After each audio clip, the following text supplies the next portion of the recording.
as a managerial leader? More important, how do you think your employees would rate you as a managerial leader? One of my good friends, Bobby Lewis, was taking his 2 little boys to play miniature golf. He walked up to the fellow on the ticket counter and asked, "How much is it to get in?" Fella said, "Well, mister, it's $3 for you. $3 for any kid who's older than 6. We let them in free if they're 6 or younger." "How old are they?" Bobby said, "Well, the little one's 3 and the big one's 7, so I guess I owe you $6. Fella said, "Hey, mister, you like throwing your money away. You could have saved yourself $3. You could have told me the big one was only 6. I wouldn't have known the difference." And Bobby said, "Yes, but the kids would have known the difference." Now you might be wondering, what does this have to do with effective managerial leadership? The analogy is simply this: the effective managerial leader's actions speak louder than their words. What is effective managerial leadership? I think General Eisenhower said it best when he said leadership is the ability to decide what has to be done and then get people to want to do it.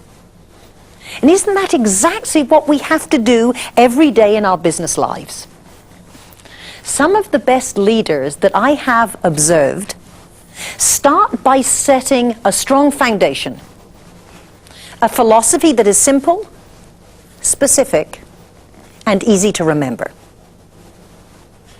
For example, when I first went to work, I was guided by my father, who was a very successful entrepreneur in the real estate business in England.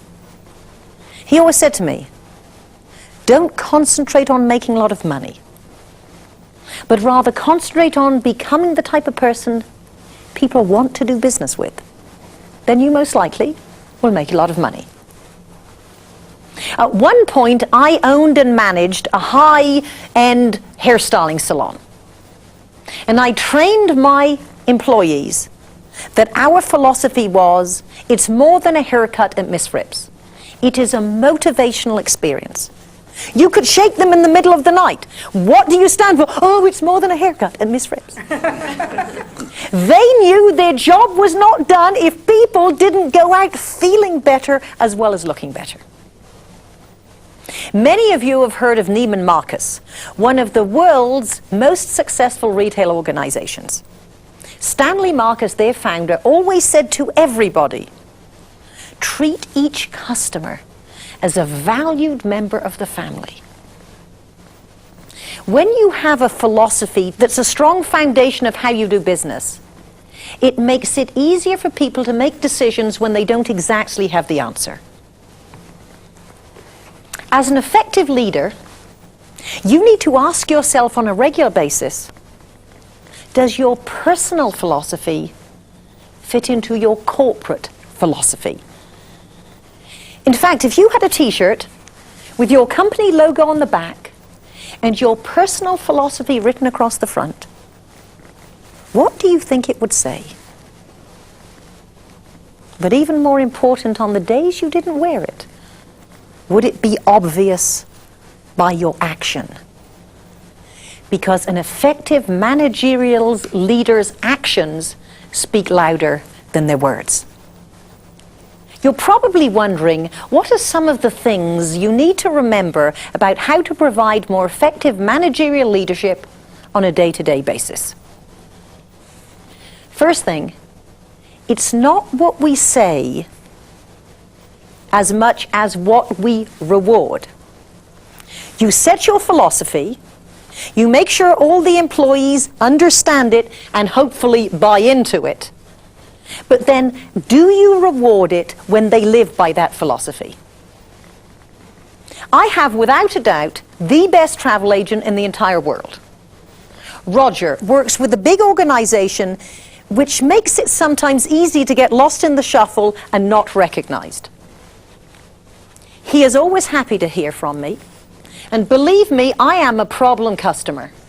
Because with my travel, I'm always changing at the last minute, always trying to get the best deal for my clients.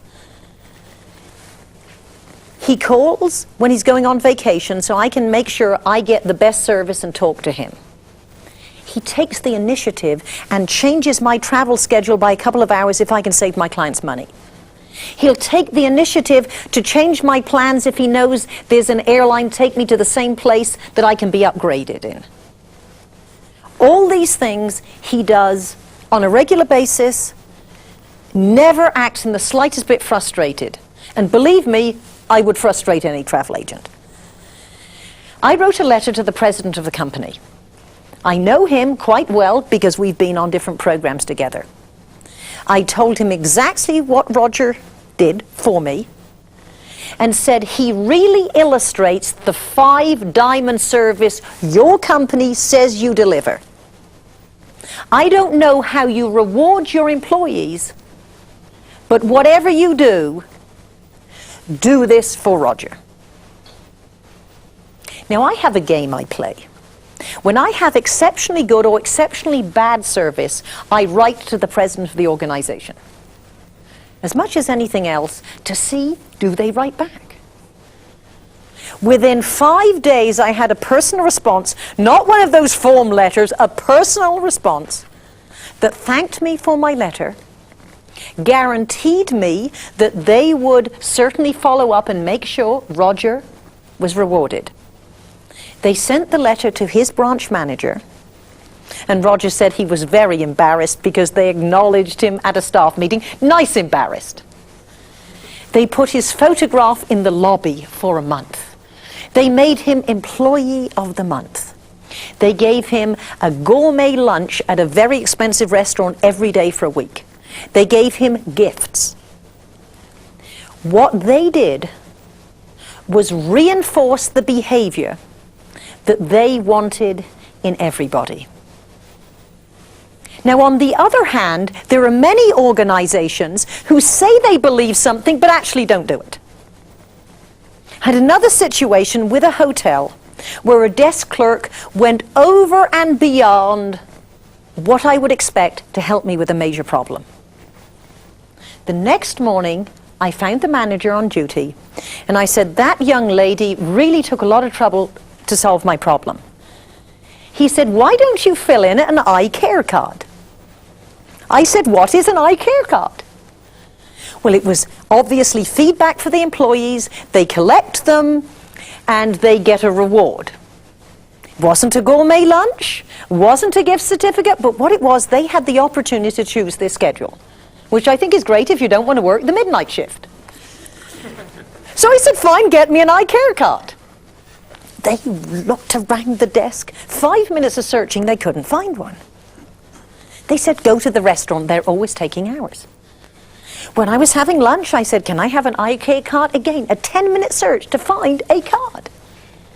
If I hadn't really wanted to acknowledge that employee, I wouldn't have bothered. See, they said they believed one thing, but they didn't reinforce it. They made it difficult for a customer to say something positive about someone, which meant even an entrepreneurial, even an effective employee could be demotivated. What's the point?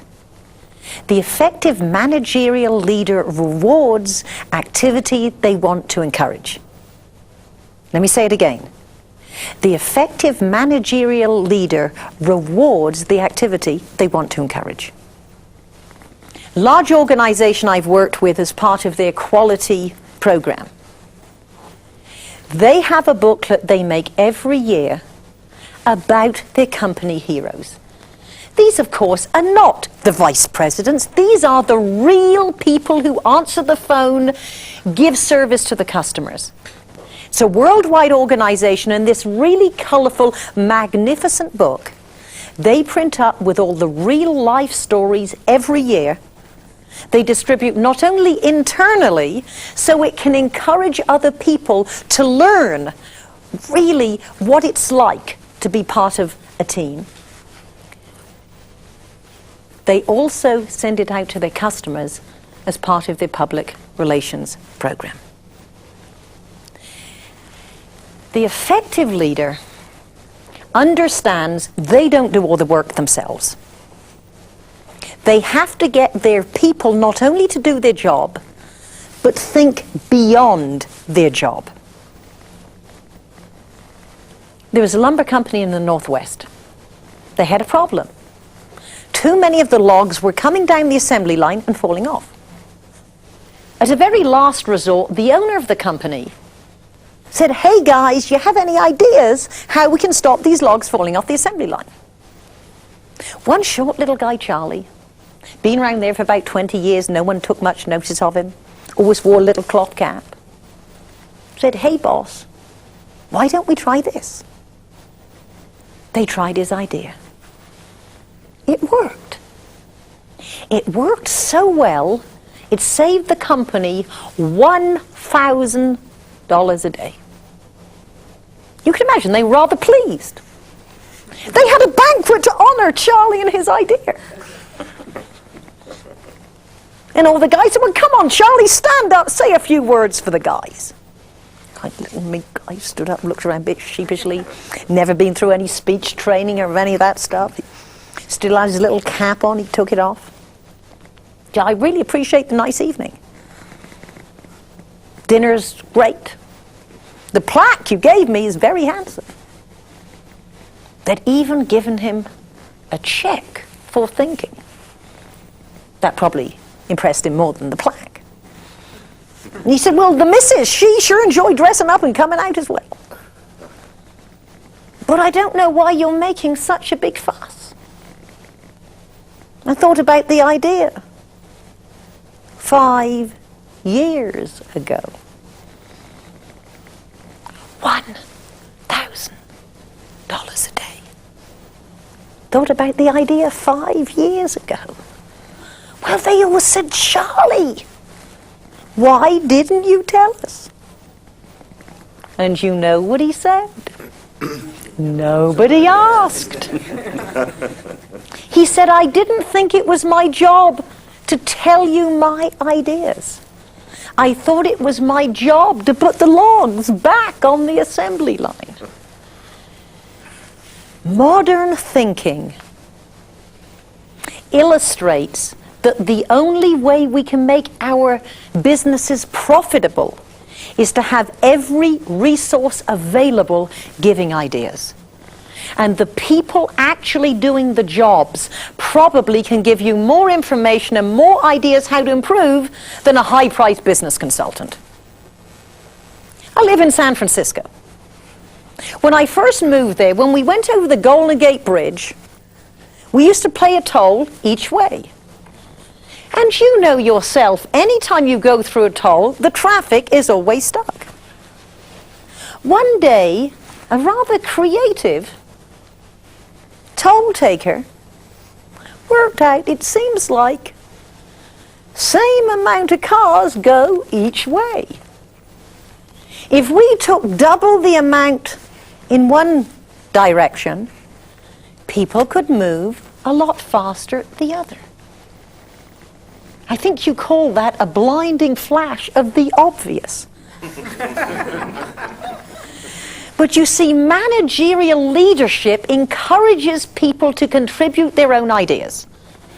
The 4 best words for effective managerial leaders probably are, what is your idea?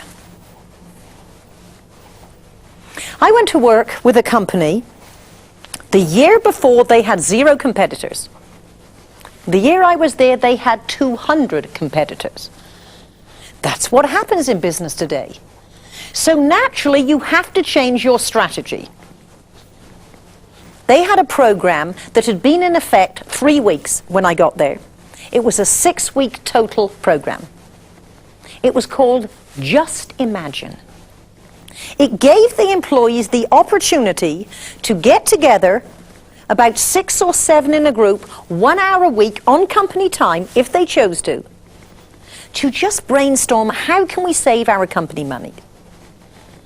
Now, these were not executives. These were the real people. The people always hanging around the coffee pot saying, if we ran this company, we'd do it differently. So they said, okay, what would you do? In 3 weeks, 2 of these groups came up with ideas that would actually save the company $250,000 a year, each idea. Just by saying, what's your idea? And giving them time to think and brainstorm. You are probably thinking, these techniques work very well in a company with high morale and everyone working as a team. I think if they work well in a good situation, they will work even better in a bad situation.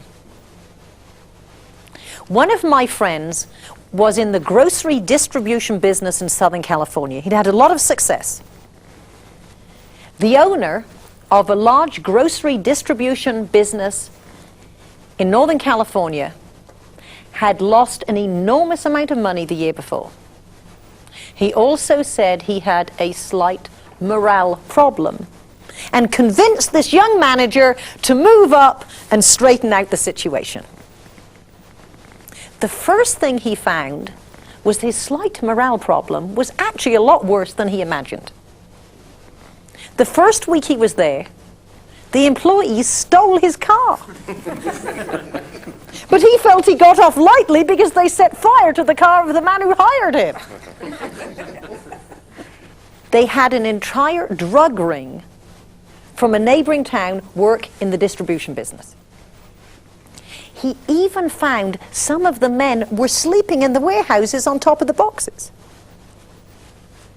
The first thing he probably did was wonder, why did he accept this assignment? Plus the fact that they had lost lots of money the year before.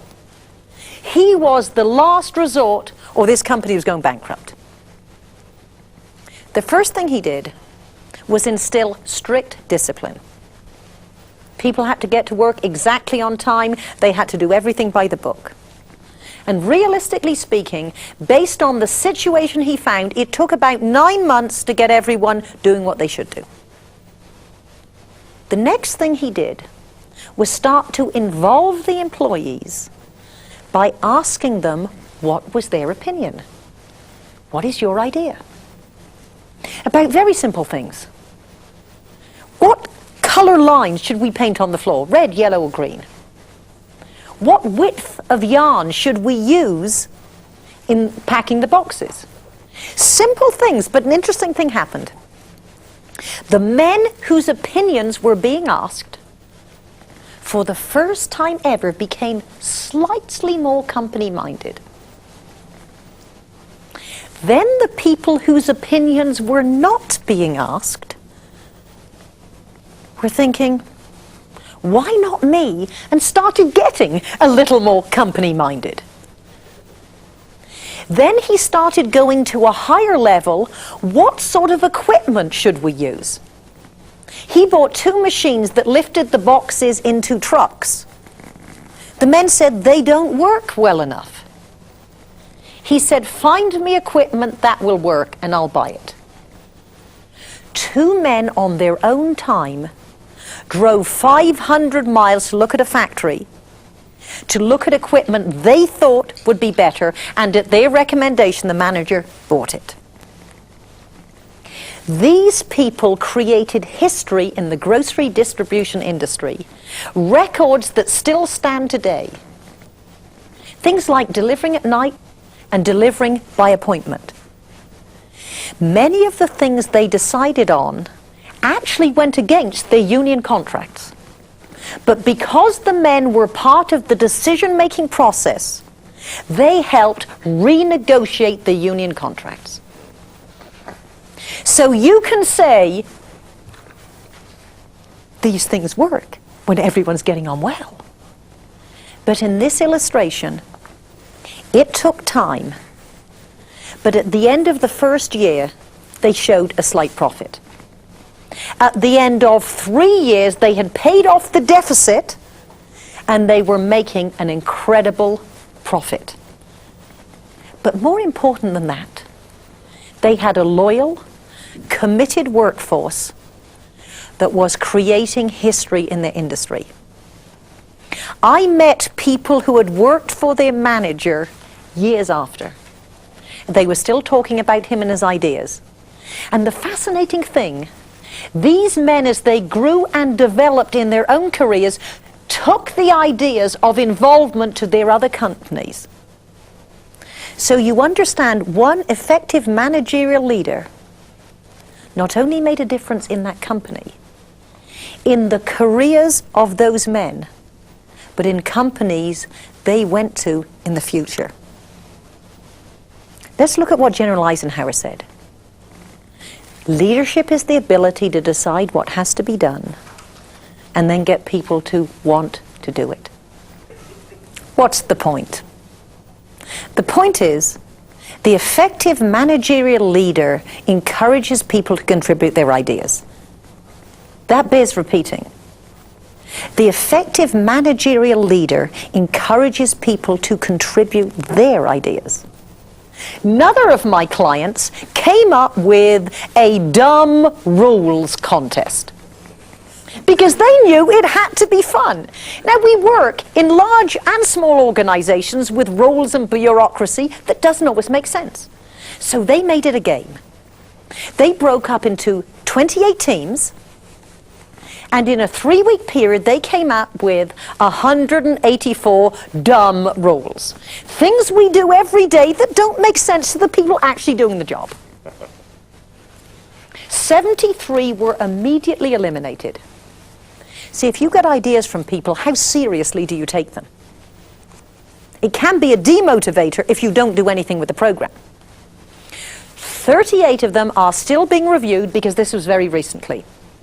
57 of them remain, but what the management realized they had to do was, in the company newsletters, better explain why they were important to do things this way. 21 submissions were not rules at all. They were misinterpretations. People didn't have to live by this rule.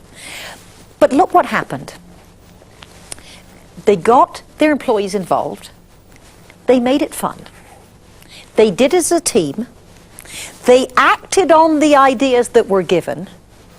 Those they couldn't change, they explained.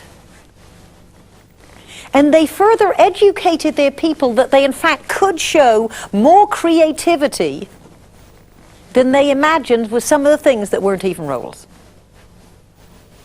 Now, effective managerial leaders understand that creative people have to have fun while they're being innovative and creative. That's what they did with the dumb rules contest. Now, let's be realistic. There are different levels people go through when they have a job. We usually start out in excitement. This is going to be a fun company, great advancement, good people, lots of money. Now, that excitement can last anything from half a day to forever, depending on two things: the personal motivation of the individual, and secondly, the environment that people find themselves working in. You understand, some of the best people have that enthusiasm beaten out of them by the environment. The next level we get to is what I call reality. See, in real life, it doesn't matter how much you like your job. Some days you'd rather go fishing or shopping. In real life, it doesn't matter how committed to customer service you are. Some days those customers get on your nerves. Whoever said the customer is always right was probably the customer. He is not always right, but he is always the customer. In real life, it doesn't matter how committed to your team you are. Some days you have conflict. That's reality. But in real life, you do what you have to do what you want to do. In real life, we have to do all the things we don't like doing to get the job done. That's reality. But our job as effective managerial leaders is to bring excitement into the everyday reality, so people don't get to the next stage, which is what I call looking. And that doesn't usually mean looking for another job, although it might. It means looking for other things to occupy your mind, rather than, how can I be more effective? What dumb rules should I eliminate? What's a more effective way to do this? What is a more profitable way to do this?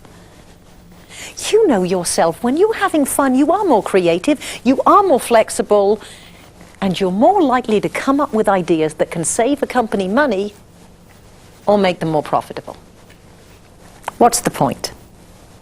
The point is, the effective managerial leader remembers those 4 important words. What is your idea? As effective leaders, we have to understand, why do people go to work? Obviously, you go to work to make a living. It's tough being too excited if you're not making the house payment. Beyond that, once your bills are paid, I think people work as an education. The best people who are going to build our businesses for the future like to be challenged mentally. They have to understand, how does their job fit in the overall plans and schemes of the company? How does our company fit into the industry? How does our industry fit into the world that is changing so fast? People work for the intrinsic pleasure of doing a good job. You know how good you feel when you think you've accomplished something. A lot of jobs don't get feedback. As a speaker, I can tell with an audience if they're with me or going to sleep. I get instant feedback. But there are lots of jobs people might have in your companies where they're working alone, they get no feedback from the customer. Sometimes they don't get feedback even from a team member. What's the point? The point is, effective leaders understand why people work and contribute, and they give instant feedback. Let's summarize. If your actions speak louder than your words, if you reinforce your philosophy, if you encourage people to contribute and be innovative, if you create an atmosphere where others are willing to contribute, if you make it fun, if you give effective feedback, if you do all those things, you are well on your way to becoming an effective managerial leader.